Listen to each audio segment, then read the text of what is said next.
limited life, full of all complacency. Soar above the sky, just soar above the sky. Be a bird of flight, so for joy, so they say. And you're the reason why, and you're the reason why.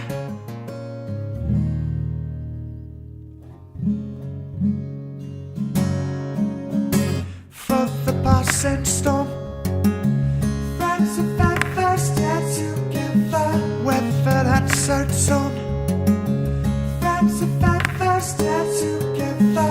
For the passing storm, friends of feathers stand together. Your weather that's so torn, friends of feathers stand together now.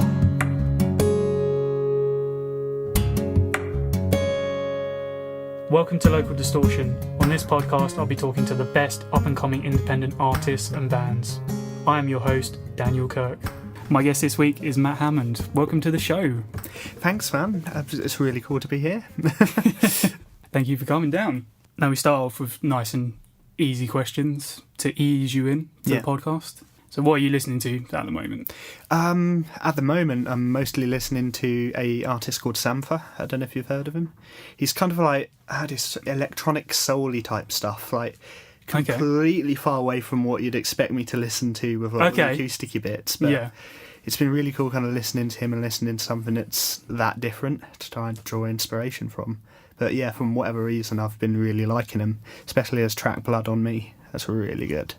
Okay. So yeah, other than that, just all that at the moment. just all literally. I've been spamming the album. Are you one of those people who, when you listen to an artist, you have to listen to just everything by them all at once? Yeah. You can't listen to anyone else. Yeah, exactly that. Because I'm exactly like that. Like, I'll just go through a phase where it's one album for about a solid 2 months. Yeah, you got proper hyped up for it, don't you? And you're just like, yes, this is it. This is everything. And I can't listen to anything else, even though people like throw me stuff to listen to. I'm like, can't do it. I need to be in the right frame of mind to ease myself into something else. But yeah, spot on with that one, literally. Now we're going to go way back to the beginning of your musical journey here. Can you remember the first album you ever bought? And this is with like your own money. First album I ever bought that I can remember. It was a Busted album. Yeah, I know. We get that a lot here. We get that a lot. It's been so it was Busted and that, and I think it was one of my cousins had got tickets to go there and wanted me to go as well, so we kind of went to that, got to see them live, and the first CD I remember buying was that one. And I think were you impressed by Busted live? Yes, I was. Back in the day, I was. Yeah. I mean, I followed Charlie Simpson ever since because he did. Yes, I'm a huge Charlie Simpson fan. He's brilliant, isn't he? He is amazing. Such a diverse musician. Yeah. And I'm a huge fan of Fightstar. Probably the biggest fan of Fightstar ever.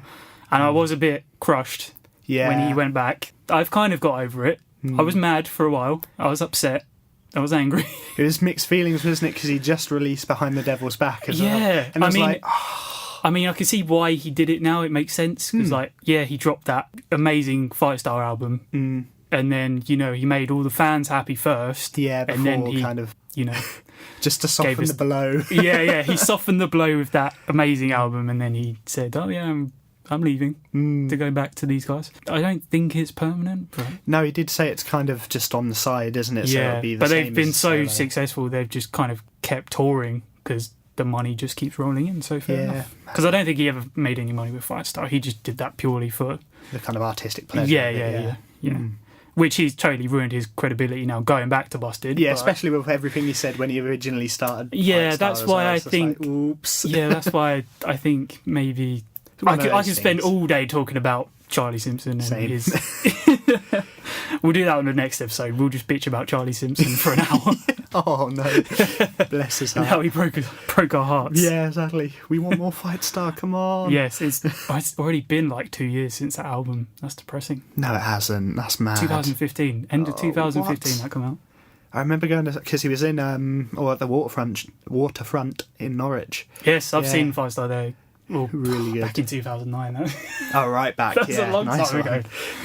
Oh man.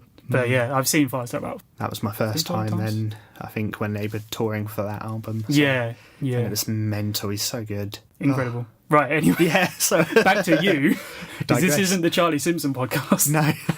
I should maybe get him in. Maybe when Yeah. he's done with Busted, I'll try and get him on. You never know, he might say yes. Yeah, It'd yeah. be interesting, wouldn't it? Yeah, I'll try. I'll be outside knocking on the window. Yeah, Fight star, fight star. Yeah, you can come in as well. So can you remember as well, maybe the first song you learnt on guitar? First song I learnt on guitar, I can. It was By the Way by Red Hot Chili Peppers. Okay. And that was right back. So originally my dad bought me my first acoustic guitar, and he got it off of like those free cycle sites. Like he got Gumtree or something. Yeah, like Yeah. on one of those Gumtree Yeah. and that, and got it for free. It was a knackered old thing, and Was it a good make, or was it just one of those cheapy it was one of the ones? cheapy ones that had been knocking about in somebody's attic for like Yeah. years. And he was like, "Here you go. If you can actually play something on it, then we'll invest in it because I think that's this a is good going to be a idea. fad." Yeah. So I played By the Way on this knackered old guitar, and it kind of just started off from there, which is mad. And then So what sort of age were you when you had guitar lessons originally? You start quite young, or? not young. I would have been. I was definitely a teenager at the time, but I'm not entirely sure what age. It was. You're only 23 now. I mean, come on, you should remember. I can't remember what happened like 2 hours ago. I know it was at work, but something happened. But, I want to say either 14 or 15. Yeah. Which would make sense because I was in school at the time, so like year 10. So have you always been heavily focused on acoustic, or have you dabbled in being in a full band or playing electric guitar? Originally, I started off just playing electric guitar. So Yeah. back when I was 14 and kind of up to about 19, I was really, really into Muse and stuff like that. I've seen him 6 times and was just very much wanting to be the kind of alt-rock guitar god in Yeah. a band. As far as upbringing as well, my parents were heavily into Metallica and things like Nice. that. And everything heavy. Metallica, Alice Yeah. Cooper, Def Leppard. So you were brought up right. Yeah, brought up the right way. It's quite so they've got like a blooming photo album with old tickets and all. So of they that. must be kind of ashamed in a way that you turned out to be an acoustic guitarist. You say that. My mum's very keen for me to get an electric guitar again and start doing that kind of stuff. I meant that in the nicest way possible. Oh yeah, no, I see what you mean. But yeah, so that's kind of where it all started. So I was very much into the electric guitar side Yeah, of things. Obviously, I'd listened to acoustic and all of that. Yeah. Because Metallica did acoustic bits and all of that. Yeah, as they well, did. and They did. They all did. S&M, didn't they? The ballads. that was incredible. So yeah. So yeah, it's only recently that I kind of got into acoustic stuff. Literally, it would have been 2013 I started listening to acoustic, and then 2014 when I was started uni, I kind of said, yeah, that's the main thing I'm going to do, and started to learn all the weird kind of styles on it. Yeah, because it's a very unique style and it's not really that common in a lot of solo acoustic acts. I mean, there might be some people that kind of throw it in there for maybe a song or two. Yeah. But you are very heavily based in that style. So what made you say, this is the style that I want to do? As I say, when I started getting into the acoustic stuff, I was listening to Newton Faulkner. He was taught by a chap called Eric Roche, and Eric Roche was kind of like the godfather of all of that stuff. Yeah. So Eric Roche had taught Newton Faulkner, John Gomm. I think he taught Andy McKee or had met him, and they were in that kind of scene. So you've got this one godfather teaching all of these people this really cool styles on it. And because I was listening to a lot of those artists and that, it just kind of clicked in my brain. I was like, yep, that's awesome. It's really interesting and I want to try and do it. And it took me absolutely ages to get it right. I honestly don't know how you do it, and to have the patience to learn a completely different style than just saying, oh, I'm just going to be a standard strummy guy. To be honest, I have no idea how I'm doing it either. It just kind of happens. It just kind of happens. And, I was just starting off with like the one dunk dunk onto the body of the guitar, and just slowly, very slowly branching out into weird tappy bits as well. Took a lot of practice and a lot of swearing at myself. Yeah, I can imagine. So you've just released literally your new single a couple of days ago. Yeah, Friends of Heather. So I released that, it would have been the 15th, so as I say, a couple of days ago. Yeah. Which is quite cool. So that's on Spotify, iTunes, loads of other ones at DistroKid. puts it onto. Yeah, that's awesome. It's quite interesting as well because it's the first one where I've focused solely on just the single itself, because the release before that, Monolith, had a B-side. I say B-side, it's digital, so... Yeah, I am a fan of the B-side. People need to bring that... Yeah, well, just general B-sides in general. Like, it is a good B-side as well. B-side, yeah, because that's kind of been lost recently, and I think bands should bring that back.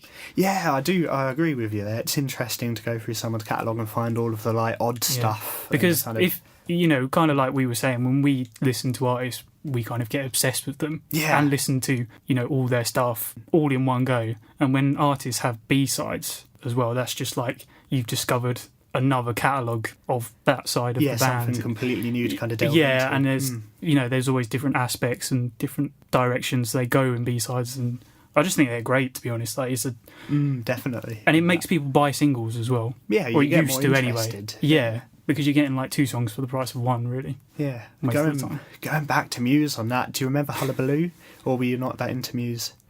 Oh. Yeah, I went a bit quiet when you mentioned Muse earlier. Dear. No, there is a few Muse songs I do like. I like Madness. That's a really good song. Yeah, it's a nice tune, isn't it? Yeah, really well. Just because it doesn't really sound like Muse. But man, completely different direction. That song is incredible. Yeah, I mean, they're obviously well liked, so they must be doing something right. They did something right. Yeah, exactly. Along the line, didn't they? Yeah. But yeah, as an example, they had Hullabaloo, which was literally a collection of B-sides and loads of other weird tracks, live tracks and all of that as well. And it's just nice when you have something like that, isn't it? It's just, you see a completely different side of that artist as well. Yeah, definitely. Because you can, like, I know a load of them put demos or alternative versions where the song's completely different out. And it's just awesome. Like that's what I love about music, is that you have that, that initial vision that they had from a demo, and just to see the change when it comes out on like an EP and an album, that type of thing. That's what I love. I loved having the raw B-side demo version because it's cool. It's just cool. Like, there's just something unique about it. That being said, I've got a load of bits like that ready to release at some point, but I want to kind of build them up first. Hold on to them for a bit longer. And just release them slowly maybe on those singles. So you're going to focus on mainly singles now? Because you've done a few EPs. Yeah. Like one a year for the last 3 or 4 years. Yeah, crikey, it sounds like such a long time, and it seems to have just gone like that. Yeah. But yeah, so I'm on the fence about this at the moment. So I'm kind of in the writing process as we speak, and I've got 5 songs, and I'm not sure whether to release them as singles so I have something to release kind of consistently, or whether to just have them all as one and do another kind of slightly longer EP than my usual 3-track one. Yeah. So it's a tough decision. It is, and a lot of people in your position, up-and-coming artists, they have that ultimatum, single or EP. Yeah. And, there's pros and cons for both, and it just depends on, if you have the fan base, I think. Because I think maybe singles are good for just testing the waters. Yeah, highlighting, isn't it? Yeah. And EPs, if you've got the fan base, that's what people want. People want a lot of your music nice all at collection once. To kind of be like, yep, this is awesome. It just depends, tough, isn't it? It is. If your other EPs have done well, maybe that's a sign to maybe do another one. I think sometimes singles, they are the safer option, and if one doesn't do so well, you've got one backed up, which might be even better. So, yeah, exactly. It's just kind of playing your cards, not going all out in one go, I guess. Yeah, exactly. And the thing with promotion as well, an EP maybe has like a promotional life of maybe like 2 to 3 months at a push, maybe. Yeah, exactly. And then it kind of just winds down a little bit, and people have had those 2 or 3 months to hear it all, and then they want something more, and you're just like, oh, I've just given you 5 songs. I have nothing else at the moment. There's nothing else I'm still writing. Yeah. So it's tough, isn't it? It is. Originally when I was writing Friends Feather and kind of in that mindset, it was just going to be singles. But artistically, I really want to play with the idea of linking every song up and having like interludes and cool stuff in between. But as you say, it's kind of... Well, maybe you could still do that, but release them as singles, so then everyone has to buy the singles to link them up. You say that.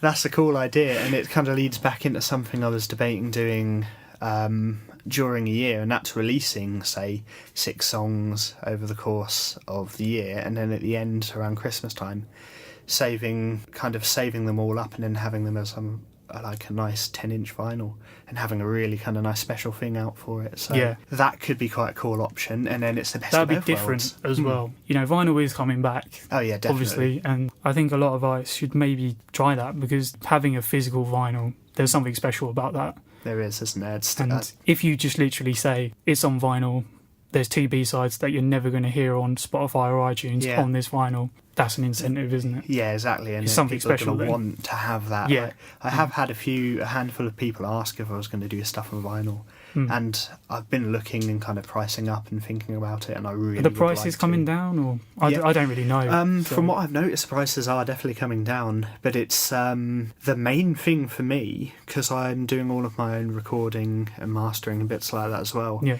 It's delving back into the way they mastered for it. Right. And it can get quite interesting, because of course the needle's kind of central and all of that, so you've got to make sure your stereo image isn't going to bounce the needle out with things like that. Okay, so that's interesting. I'm kind of trying to make sure I know as much as I can about that before I give it a go, just in case, so it's all perfect and that, or maybe even hiring a professional out who knows what they're doing just with to it. make sure. Yeah. But I'd love to. There's a place I'm looking at who do like transparent vinyls and all of that, and coloured vinyl. They do short run as well, so you can get like a batch of 20. Yeah, that's what you want to do. Like, barely make any of them, but make them collectible. That's what people love. Yeah, it's just you say limited run, yeah. grab it now before they go, and that's it. It's something special then. And people will just jump in then. And then you'll see them on eBay like a year later for double the price. You'll be like, damn. Yeah. Right, we've kind of talked about the new single. Would you like to introduce it, and we'll play it on the podcast? Yeah, so this track is called Friends of Feather, and I really hope you like it. It's available now.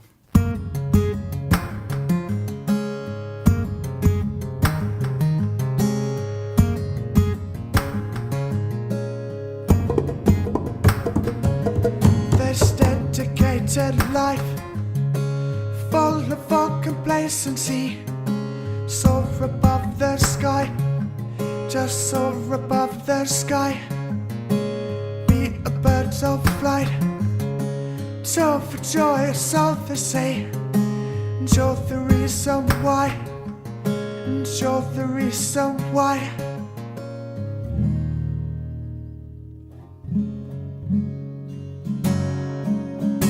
For the passing storm, friends of feather stand together, whether that's our tone. Friends of feather stand together, for the passing storm. Friends of feather stand together, your weather that's our tone. Friends of feather stand together now.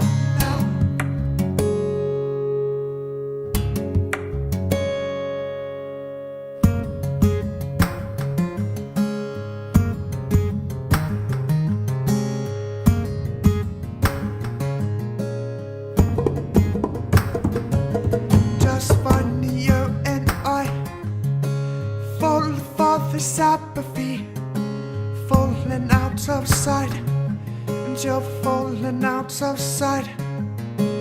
All I have to give, hearts of silver and of gold, stories I have told, the stories I have told.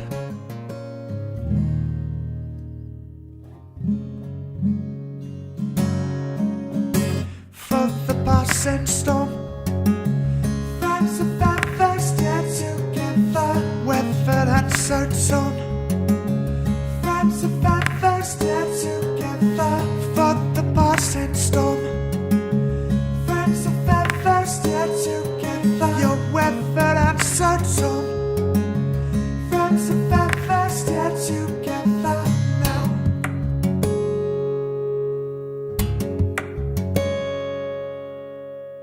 So that was your latest single, Friends of Feather. Yeah, I'm very pleased with that one.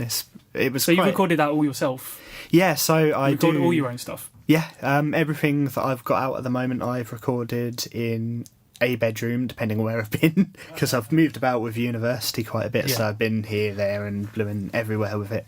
But yeah, I've got a little setup I use for all of that, and kind of internal. Probably similar to this setup. Yeah, really quite basic similar. Stuff. Yeah. Oh, but this is a hell of a lot snazzier than what I've got. Oh, it's awesome. Thank you. You're too kind. But yeah, so that's quite interesting because I kind of have that creative aspect of it as well to think about when I'm recording, and it can help to write different songs as well, because you can kind of, when you're thinking of a song, you can take it apart and kind of spread it out onto whatever you're recording with, Logic Pro in my case, and then say, oh, this verse is cool, but what if I did that and dropped it in? And then when you're ready and that, and you practiced it, make sure you can do it live, you can just make a really cool song. Another question I was going to ask you is, what is the most challenging part you've faced in the recording process? Now, is it just recording and mixing all your own stuff? Because, a lot of people will just be like, nah, someone else do it. Yeah, I mean, it's a hard thing, really. I've been kind of, because I do this all myself and that, it's got a kind of double-edged sword feel to it. So on one hand, you can sit down and record an idea and then boom, you've got a song. But on the other hand, you can get lost within the mixing or the recording process, and especially the mastering process, because you're your own worst critic with things like that. Yeah, so if you haven't got someone else sort of just giving you a second opinion, you can get tunnel vision quite badly. Yeah, can't you? And it can take a long time to get one song right when really you just need somebody else to say, it sounds great, what are you talking about? Stop focusing on that one section of the song. Yeah, because I was at a gig the other day, and a friend I know in a band, he was saying, oh, I really don't like this song, I'm just kind of sick of it. And I'm like, it's one of your best songs. Like, it's amazing. He's like, oh, maybe I've just listened to it too much. I'm like, well, you clearly have. Like, that's the thing. It's a common thing with artists. They just get sick of their own songs sometimes. Yeah. And they sort of lose sight of, what songs are good and what songs people are responding to, because they're just kind of all sick of it. Yeah, exactly. I mean, I've felt the same way, so I can sympathise with that. And it's just, you do, because you spend so long kind of writing it, then taking it into the studio and kind of working for all of that, recording it, mixing it. I think before you've actually got it on Spotify, you've probably listened to that song about 600 odd times, maybe more. Definitely. Yeah. So it's just you're like, sick of it, get rid of it, get it out. Yeah. I mean, I can kind of relate when I have to edit, the acoustic sessions. I have to listen to those tracks over and over and going back to certain bits and getting playing it and playing lined. It, making sure I haven't made any mistakes, making sure it all flows. But normally they're such great songs that I really don't mind. Yeah, it's just a pleasure at that point, isn't it? But if it was my own stuff, I'm sure it'd be exactly the same. Yeah. So. I've kind of got a safeguard against that now as well, because I can go to my housemates and say, oh, what do you think of this? Have you got any kind of feedback for me? Yeah, definitely. And luckily they're quite honest with that, and they know when I've kind of sat there for too long. So they'll be like, you probably go and do something else. Another friend of mine, who I won't mention, he's been on this podcast with his band quite a few times, and he sends me really early edits of their songs, which he shouldn't do because he's not allowed, but he sends me them anyway, and he says, oh, what do you think? And like, to me, like, that's crazy. I was like, why is he asking me for my opinion?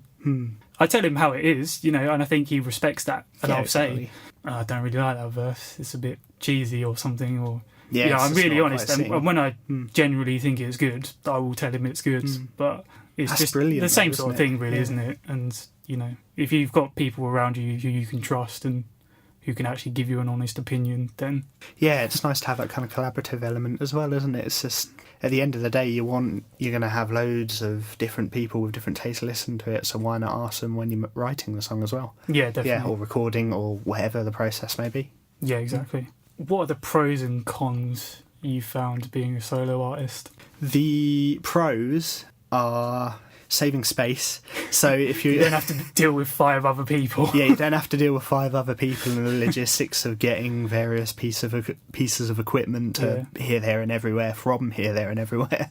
So I can fit all of my stuff in my Micra and I'm sorted. Nice. You can pretty much, you've got creative freedom, so you can write whatever you want and kind of go along with it, and that's pretty cool. It's easier, for me, it's easier during gigs and stuff because there's less people to worry about. If you mess it up, it's your own fault, kind of thing. So you've no one else to blame. Yeah, no one else to blame. So you get it right, you don't, kind of thing. So that's kind of both, isn't it? Yeah, that's a pro and a con. Yeah, so that's cool. Yeah, they're the main kind of pros for it. You're free to do whatever you want within it, and it's down to you, so kind of do it. As far as cons go, because you're on your own, you're not going to be able to work with the other awesome musicians who are about, and I know loads of them that are around who do some really brilliant things, and it'd be cool to be in a band with them and do stuff like that. Yeah. Have you ever been tempted just to be like, oh, I really want to be in a band? I do have moments where I've done it, and there's been various side projects that have kind of like a really naff firecracker just kind of gone pew, and then it's gone again. Yeah.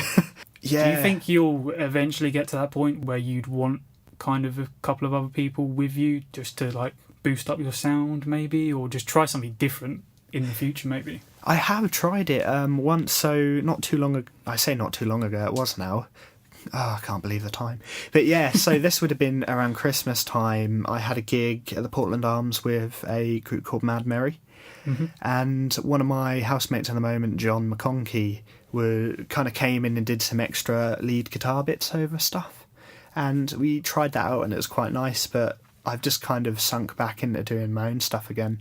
Yeah. Although with the next release as well, or next set of releases, depending on where I go with that. Yeah. Still undecided. Yeah, still undecided. To be continued. So I'm hoping to get some other musicians in to at least do some guest spots on with that. And I did a similar thing with Monolith, so the lead guitar part for that was played by Adam Moore, my guitar teacher, or my former guitar teacher, because I've now finished uni. Yeah. So it's nice to have that kind of collaborative thing. But as far as live, I really do like to just kind of do it myself. Yeah. Because it is, I say, with the logistics and that's easier. Yeah, definitely. So how do you find getting motivation to do all the other side of being an artist, promoting yourself and that type of stuff, all the logistics of social media and writing hundreds of emails and that type of stuff? How do you motivate yourself to do that? Well, for example, today, because I've gone and done the admin side of it, I've been able to come in and do a really cool podcast. Yeah. And that's reward enough. If you're able to go and if you talk to people and do all of the businessy side of it, things happen, the ball gets rolling. They do. Yeah. So with all the other sessions and gigs and stuff I've done as well, if you, as you say, if you ask, you've got more chance of getting. There's either one. What's the worst that's going to happen? What's the worst? Oh, they'll say no. Yeah, at least you know then. Yeah. If you don't ask, you never know. They might have said yes. But yeah, so it's kind of it's putting in the work, isn't it? If you put in the work for something, then it's going to pay off, and you're going to be able to do something awesome.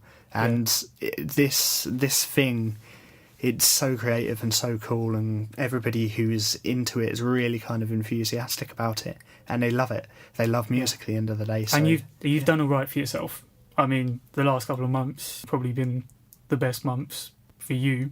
Yeah, they really have. It's been amazing. Doing this. So, and you've only got probably mostly yourself to thank for that, because you've been like obviously on it enough, and it's paid off. I mean, the people who have been interested, like yourself and other people who've kind of given me these opportunities, you guys are kind of fueling that as well. Yeah, and then things happen because of these things. Yeah, exactly. It just makes more things happen. Without these kind of platforms kind of introducing artists and getting to know them and being interested in what they do, I mean, it wouldn't happen. No. So it's kind of a two-way thing, isn't it? It's just a love of music and everybody wants to kind of get it out there and do cool stuff. Yeah, definitely. So what's been your highlight of the year so far? That's quite difficult at the moment.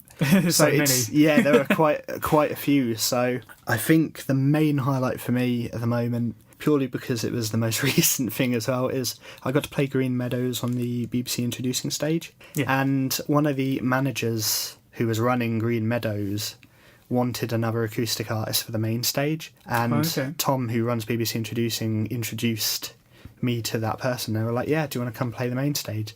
So I got to play the BBC Introducing stage and the main stage in the same day, which was mad. And yeah, I mean, what's it? There was I can't remember his name, but somebody from Blur was playing on the same stage as well. Not at the same time, obviously, but yeah, I think I've seen a picture. I can't remember his name, but I think someone else who was playing got a picture with him. Yeah, I can't remember his name. Yeah, but it's just I was cool, an Oasis guy. Yeah. It's just awesome to kind of be involved in that and have the opportunity. And that's the biggest stage I've ever played on as well, and it was just... Yeah, it's a big old stage. Yeah. From the pictures I've seen, so that's a pretty good highlight. I can't really argue with that. Yeah, it's all good. But yeah, there's so much still to come as well, which is going to be awesome. It's just all kind of, as that you say... leads nicely on to my next question. Ooh. So what are your career goals? What certain venues, festivals, or other artists you'd like to share the stage with? I would really, really love to share the stage with Newton Faulkner or John Gomm, somebody who's kind of doing that thing and really Well, you could knows easily their get on the themes. folk festival, surely. I mean, I've got to have a look you into it applied, for next or- year. Yeah, for next year. I can't remember if I did or not. I did so many Surely applications. you've got to be a shoo-in to get on that. Fingers crossed. I mean, Yeah. that'd be ideal, wouldn't it? Yeah, I And, mean, it's the yeah. perfect place for you, I think. Like, your style is just... It's a perfect Yeah. fit, in my opinion. You say that as well. The sound tech, it was the sound tech guy running the main stage at Green Meadows was the sound tech for Folk Festival this year, so Yeah. hopefully I've made an impression. Yeah. Fingers crossed.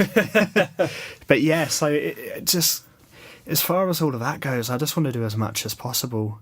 I mean, I So you'll really do anything enjoy at it. this point. Yeah, I'll do anything at this point. That's why you're here. No, I love it. It's awesome. As I say, it's just going back to that, taking the opportunities and going for it. That's what I want to do. I love doing anything related to music, so just doing it is the reward enough. Who knows where it'll go? I mean, it could be here, there, and everywhere, but we'll see. So what advice would you give to up-and-coming musicians just starting out? Leading back onto that as well, I mean, if you don't ask, you won't get. You need to kind of put as much of your effort into it as possible and send emails, talk to people, go to other people's shows as well and support other musicians. That is so doing important. it. What I That found, is- oh my god! like yeah. I keep telling people who come in here, I'm like, you need to go to other people's shows. Definitely, yeah. Because there's a couple of bands around here and they all support each other and they all go to each other's gigs. Number one, it makes the room look half full, Yeah, which exactly. is a good thing. Yeah, That's what everyone needs. They all need to talk to each other because that's when other things happen, and you meet different people, you play different shows with different bands. It's not the same stale lineup all the time. yeah, exactly. And I think that's probably the most important thing for people at your level. Just go to gigs, support other people. Well, this is, as you say with that, I mean, and this is quite cool. So, I've got a gig coming up with Melody Corsten and a new band called, or new duo, should I say, called North Down. We kind of met through work, which is cool. And I've also met Melody's dad, who's he does loads of folk stuff. So I played a gig with him about this time last year at the Alma for Oxjam. Oh yeah. And so that kind of happened, and because we've all been talking and that, we've decided to put on a gig. Is that Relevant Records? Yeah, that's at Relevant Records on the 26th of August. So that might have already happened before this podcast comes out. Yeah. It might, but if it hasn't... Depending on schedules, yeah. yeah, depending when I release this. That's so cool. But yeah. I did go in there the other day.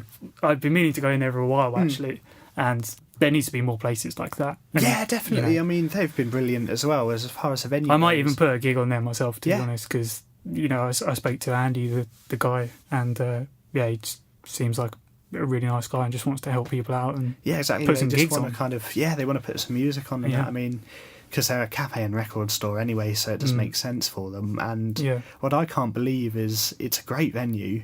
It's small, obviously, but Yeah. it's perfect for that kind of thing. Yeah, oh yeah, it and is, they're yeah. offering it for free with a PA system. Yeah, And it's that's like, what I was that's shocked about. mental. Yeah. And he even turned around and said to me, we go around and we try and get a donation and we'll pay the bands as well. I was like, wow. It's for Like- the bands, isn't it? They're Yeah, very yeah, for the and- kind of scene. It's I awesome. was like, wow, if there's more people like him in this industry, bands would be so much better off. Yeah, they would, wouldn't they? I mean, Anywhere else, like, thinking you're going to get paid for a gig is kind of just, you just don't even bother asking half the time, would you? Because it's just like, well, it's probably not going to yeah. happen. I mean, I won't say the venue's name for Yes. professional courtesy and all of that, but there's a venue in Cambridge which bumped their price up for what is it's a small room with nothing. Yeah. And it's just, it's it's the kind of business entrepreneur thing just kind of clouds Yeah, over but their you'd eyes. think, well, if you want more business, you'd make it cheaper so you could do exactly. it more. Yeah. It's just It baffles me me as well. It does. On that note, I will plug my own gig Too right. because it's my podcast. So I'm diving in, whatever, to promotion, putting on my first gig with my good buddy Nigel of Matchbox Promotions. We're going to be putting on a gig at the Portland Arms on the 9th of September, which is a Saturday. Awesome. Yeah. So no one has an excuse. No, you got to go down, definitely. Because it's Saturday. So yeah, we're putting on Camilo, False Hearts, Bury the Light, Laterala, all very on the heavier side of the spectrum, because I feel that's what Cambridge needs. A bit more of the heavy stuff. Too right. And all of these bands, they've all been featured heavily on this channel, so if people are like, oh, I've never heard of these, check them out on the channel. Give them a listen. And they've all got songs, videos on YouTube. Go check them out. It takes 5 minutes. And then come down to the gig, because we want to make this one pretty successful so we can continue to put on more gigs. Yeah, support more and people get the around. bands you like. If you don't like these bands, we want to put your bands on. We want to continue to do gigs. Yeah, exactly. Come down and support your local scene. I mean, Exactly. It's got to be done. Exactly. Come down, support bands, because then they're going to come to your gigs and support you. And you're going to have a great night in the meantime, so Exactly. why not? Exactly. So yeah, that's my little plug. Nice. I thought I was going to forget. Would you like to play another song on the podcast? Yeah, definitely. I mean, this could be difficult. I'm torn between either playing Vultures or Monolith. I know we had a chat about B-sides earlier, so it might be cool to play Vultures. Interesting. Yeah. I think we'll go for Vultures, so yeah. I'm a fan of Monolith, though. Oh! But then I love the B-side. Should we rock, paper and scissors it? Yes, because no one can see. Yeah, so we can cheer. Oh dear. This is amazing. Here we go. Okay. Just imagine it in your heads that we're doing rock, Rock, paper, scissors. Oh, you win. What's it going to be? This will be Vultures, the B-side Nice. from Monolith. Good choice.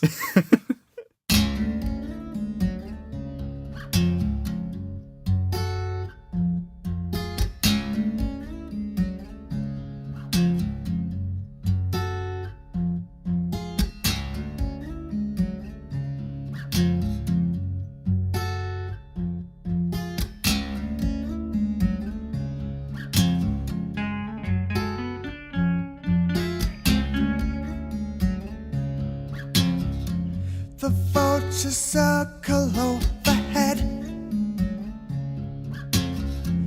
Those screeches fill you full of dread. Cold eyes are poised with ill intent. The whispers poison in your head.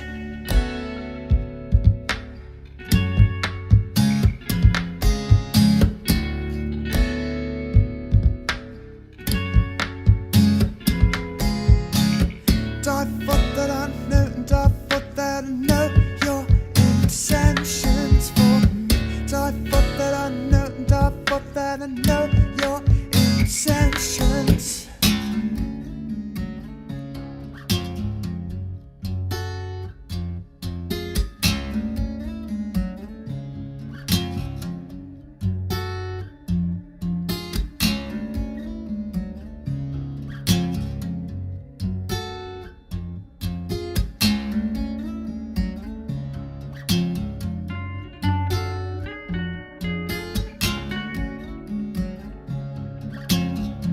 Her talents blind your weary eyes.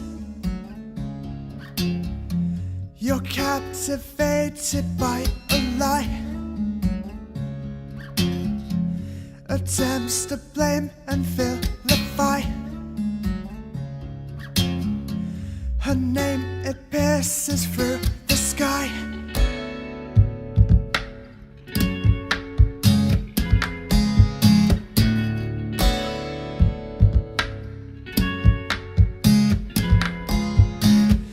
I thought that I knew, and I thought that I know your intentions for me.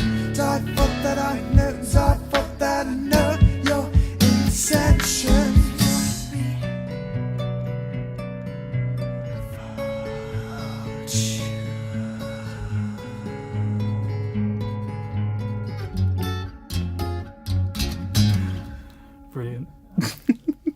That was amazing. We need to do more rock, paper, scissors on this podcast. On a podcast, yeah. You have started something now, and it will continue. You can have a short clip on the YouTube video of just that happening. No. It can never be seen because people just have to imagine. Yeah. Did we specify that you did win with scissors? I don't know. Yeah. Did we? You were listening. Okay. We just got lost in that moment, that didn't you we? won, but I didn't know. I didn't know if I explained how you won. But... Oh, brilliant! Oh man. It was genius.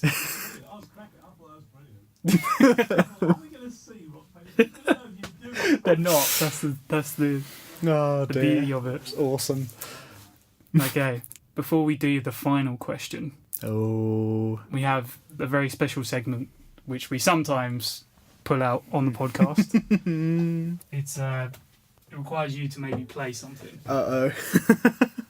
So speaking of PMT, I bought this little bad boy for about £25 in there. Oh, nice. So it's a ukulele. Probably needs tuning. Ah, Are you familiar with ukuleles? No, to be honest, but this will Good. be... I'm glad, because this will be interesting. So yeah, this is ukulele sessions, which we sometimes do on the podcast. Mostly get solo artists to do it, because it's a bit more interesting. We had Meet Me at Dawn do it. They were pretty good. Yeah. They did a lot of metal on it, which was impressive. But yeah, you have free reign to maybe come up with something to play for ukulele sessions. This is going to be intriguing. Let's give it a go. Yeah, so we'll give you like a couple minutes to practice, and then we'll come back and we'll. Can I Yeah, you can try. Yeah, that's what I'm interested in. All right, we'll give you 2 minutes. No worries. Or 5 minutes. Oh, this is going to be interesting. I like this. I'm so glad that you're not well experienced with a ukulele. I don't even know. This is going to be gold. So this is Matt Hammond, ukulele sessions. Very, very short piece. I wrote it just a minute ago. You should see me right now. I'm kind of crouched up around this Union Jack ukulele. I love it. Let me. I will film it for the people listening. No, and I will slot in the video of a very scared Matt Hammond. This is so weird, so alien. Okay, so here we go.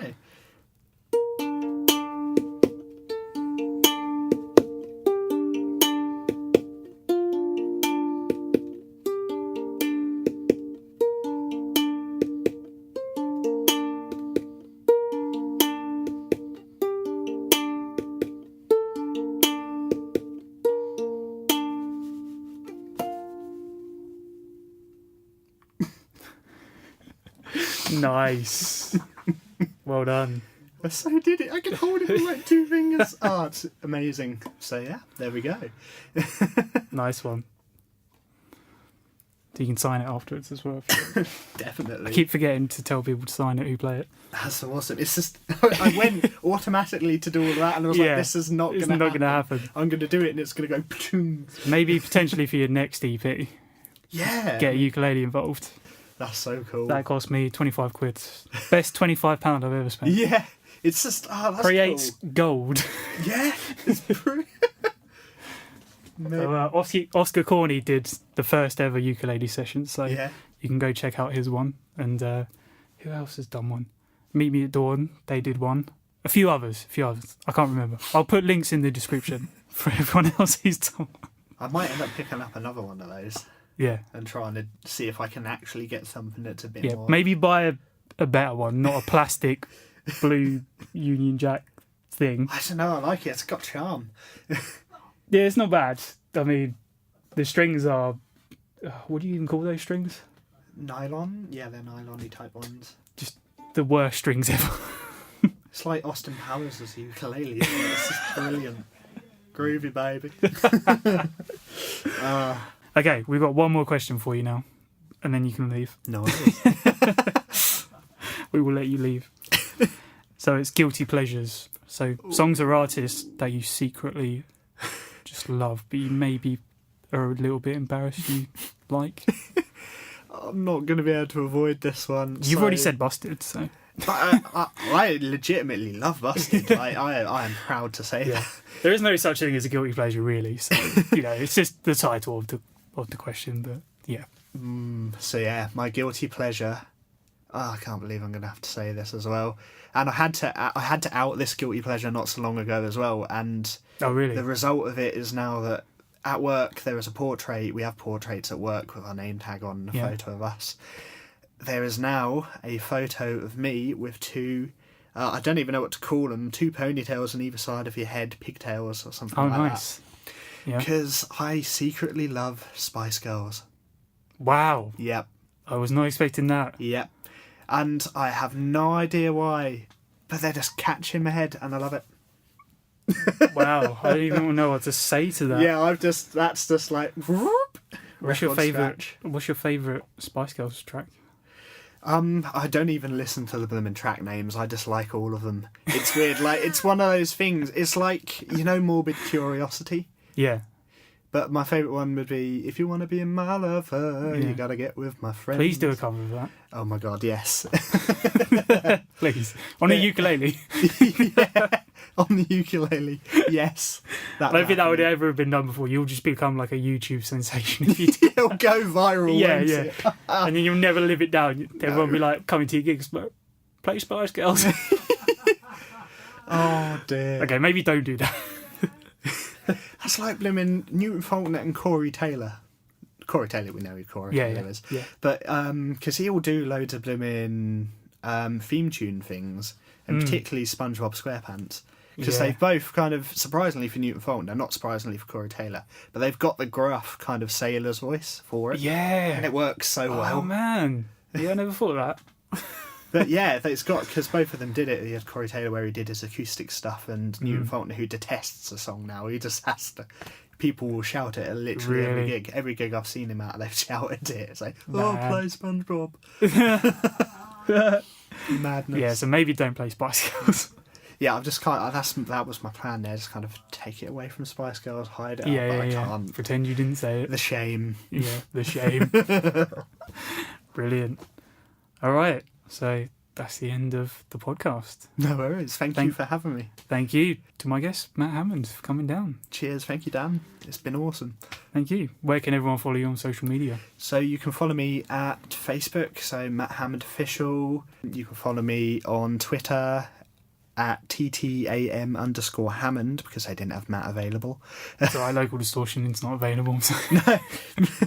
One day we'll get those handles back. Yeah. But so YouTube as well, Matt Hammond Official again, and you can find my music on Spotify, iTunes, Amazon, Google Play, a lot of them. So yeah, come say hey. Obviously, Local Distortion, we're on YouTube, so subscribe to this awesome channel.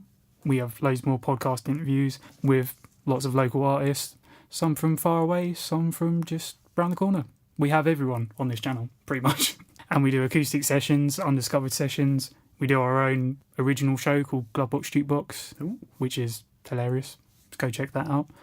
And we're going to be doing live studio sessions with full bands coming up soon from River Run Studios. We do interviews with everyone, everywhere, basically. I've seen your interviews in the car with like inflatable guitars. Yeah, that's Glovebox sick. Jukebox. Ah, there we go. I have seen that. The thing. I knew it. Yeah. Maybe we'll do one in your car next time. Yes. Oh my god. So yeah, you can follow us on Twitter as well. Just search Local Distortion. We'll come up. On Facebook, obviously, as well.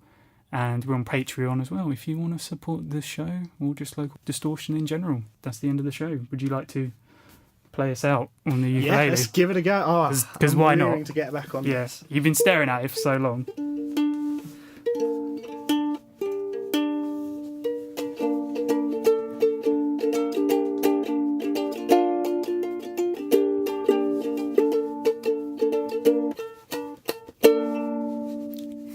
Nice.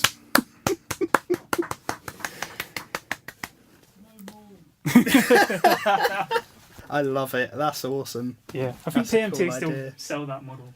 Or it might have taken the one and only one. They've got Scooby-Doo and SpongeBob ones. Oh, have they? Yeah. Oh, yeah, I did see the SpongeBob one actually, but that was more money.